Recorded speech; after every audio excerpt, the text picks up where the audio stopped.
invasion, for the courage, the fortitude displayed by you and your fellow Ukrainians. Mr. President, you are welcome to address members of the House of Commons and the Lords. You now have the floor. President.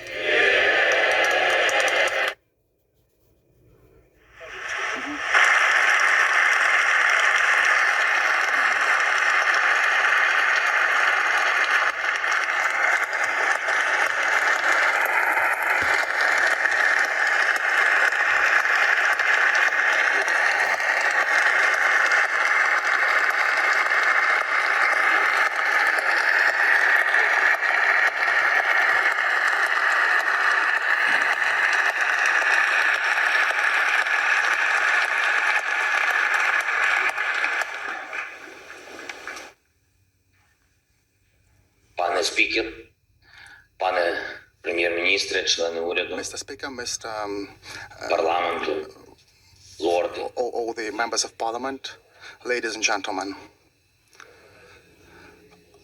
I'm addressing all the people of the United Kingdom and all the people from the country with a big history. I'm addressing you as a citizen, as a president of also a big country with a dream and big effort. I would like to tell you about the 13 days of war. The war that we didn't start and we didn't want it. However, we have to conduct this war. We do not want to lose what we have, what is ours, our country, Ukraine.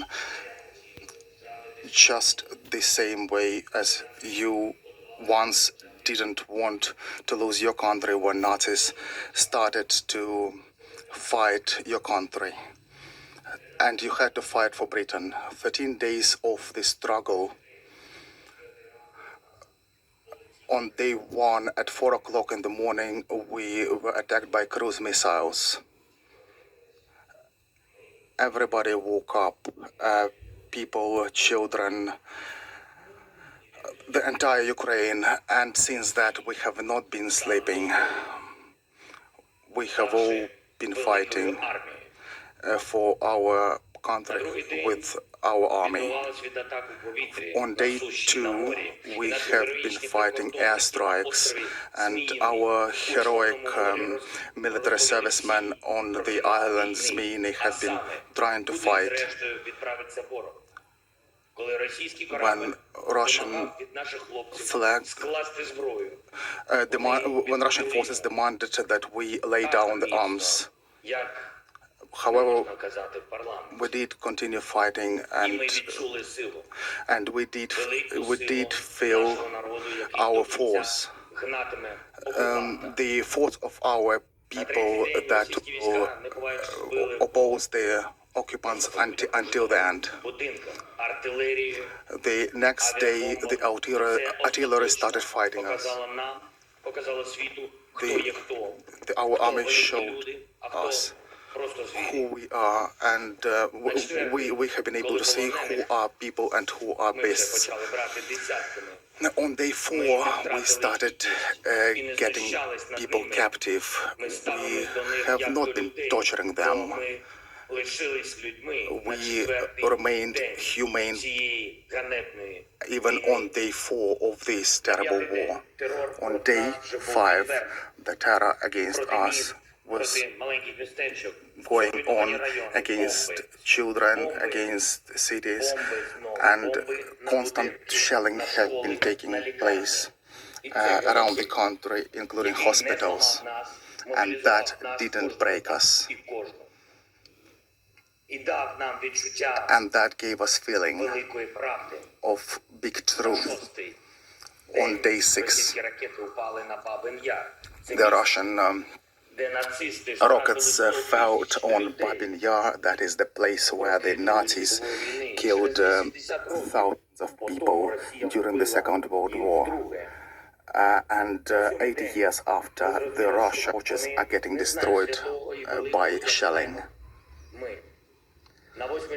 On day 8, we have seen Russian tanks hitting the atomic power station. And everybody got to understand that this is the terror against everyone. On day 9, there was a meeting of NATO Congress without the result that we were looking for. Yes, we did feel that. We did feel that unfortunately that the alliances don't work properly always, and the no-fly zone cannot be enforced. And on day 10, the Ukrainians started protesting en masse, stopping the armored vehicles with their own hands. And on day 11, the children and cities were being hit, and hospitals as well, with the rockets and constant shelling. And on that day we realized that Ukrainians became heroes. The entire cities, children, adults. And on day 12, the losses of Russian army exceeded 10,000 people killed.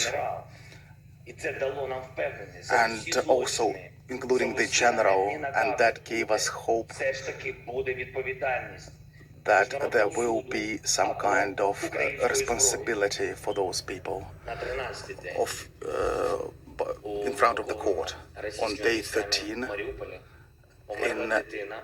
in the city of Mariupol that was attacked by the Russian force, a child was killed. They do not allow any food, any water, and people started panicking. I think everybody can hear that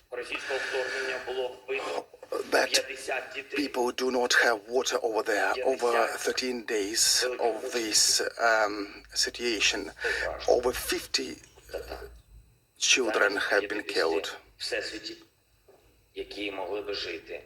These are the children that could have lived, but these people have taken them away from us. The United Kingdom, Ukraine were not looking to have this fall. The Ukraine have not been looking to become big, but they have become big over the days of this war. We are the country that are saving people despite having to fight one of the biggest armies in the world. We have to fight the helicopters, rockets. The question for us now is to be or not to be. You all know this Shakespearean question.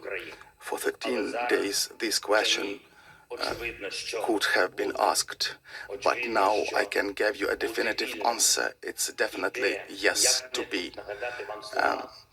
And I would like to remind you the words that the United Kingdom have already heard, which are important again. We will not give up, and we will not lose.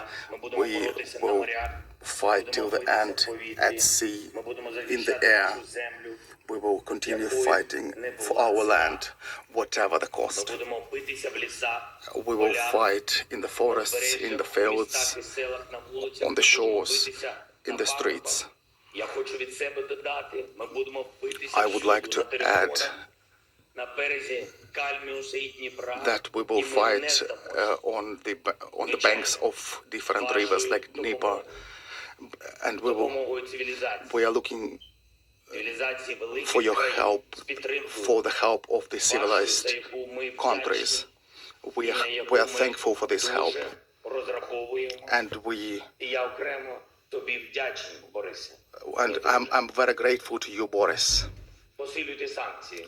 Please increase the pressure of sanctions against this country, and please recognize this country as a terrorist state. and please make sure that our Ukrainian skies are safe. Please make sure that you do what needs to be done and what is stipulated by the greatness of your country. Best of all to Ukraine and to the United Kingdom.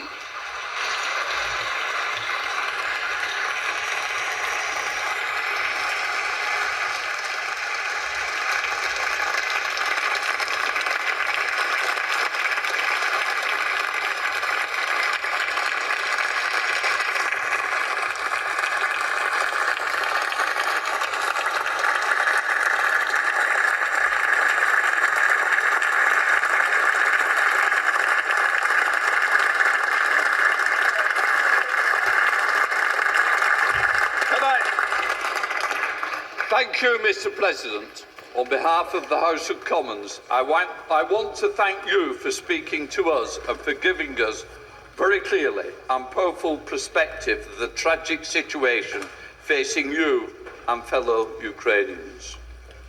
We have debated the situation in Ukraine numerous times in recent weeks, and I know that we will continue to do so, and that when we do so, your words will be resonating with us. I want to express the solidarity of the House of Commons with you, your compatriots, and we salute the courage of the people of Ukraine. Thank you, and our prayers are with you. Order, Mr. Speaker. Just let me say. We will now resume with the formal sittings of the House. Order, order. I will take the points of order from the leaders of the main parties before we return to the opposition day. I call the Prime Minister. Thank you, Mr. Speaker. A point of order, with your permission, Mr. Speaker. May I say that never before in all our centuries of our parliamentary democracy has the House listened to such an address. In a great European capital, now within range of Russian guns, President Volodymyr Zelensky is standing firm for democracy and for freedom. In his righteous defense, I believe he has moved the hearts of everybody in this House. At this moment, ordinary Ukrainians are defending their homes and their families against a brutal assault. And they are, by their actions, inspiring millions by their courage and their devotion. And I think today, one of the proudest boasts in the free world is Ya Ukrainets. I am a Ukrainian. So this is a moment for us to put our political differences aside, Mr. Speaker. And I know I speak for the whole House when I say that Britain and our allies are determined to press on with supplying our Ukrainian friends with the weapons they need to defend their homeland as they deserve. To press on with tightening the economic vice around Vladimir Putin, and we will stop importing Russian oil, Mr. Speaker, and my right honourable friend, the Business Secretary, will update the House on that tomorrow. And we will employ every method that we can, diplomatic, humanitarian and economic, Mr. Speaker, until Vladimir Putin has failed in this disastrous venture and Ukraine is free once more.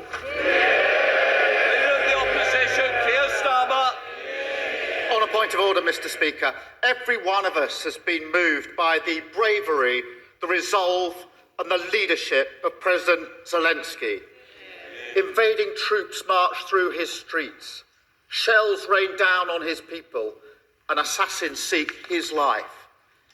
No one would have blamed him for fleeing, but instead he has stayed in Kyiv to lead the Ukrainian people and to fight. He's reminded us that our freedom and our democracy are invaluable. He's prompted the world into action where too often we've let Putin have his way. He's inspired the Ukrainian people to resist and frustrated the Russian war machine. He has shown his strength, and we must show him and the Ukrainian people our commitment and our support. Labour stands for the unity at home and abroad that will isolate the Putin regime. Labour stands for the toughest sanctions that will cripple the Russian state. Labour stands for providing Ukraine with the arms it needs to fight off their invaders. Labour stands with President Zelensky, with Ukraine, with democracy. Slava Ukraini. Thank you, Mr. Speaker. Leader of the SNP, Ian Blackford. Thank you, Mr. Speaker. With your forbearance, if I can make a point of order. President Zelensky, we salute you. We stand with the people of Ukraine on the basis of the act of aggression, on the act of war of Putin. We must do all that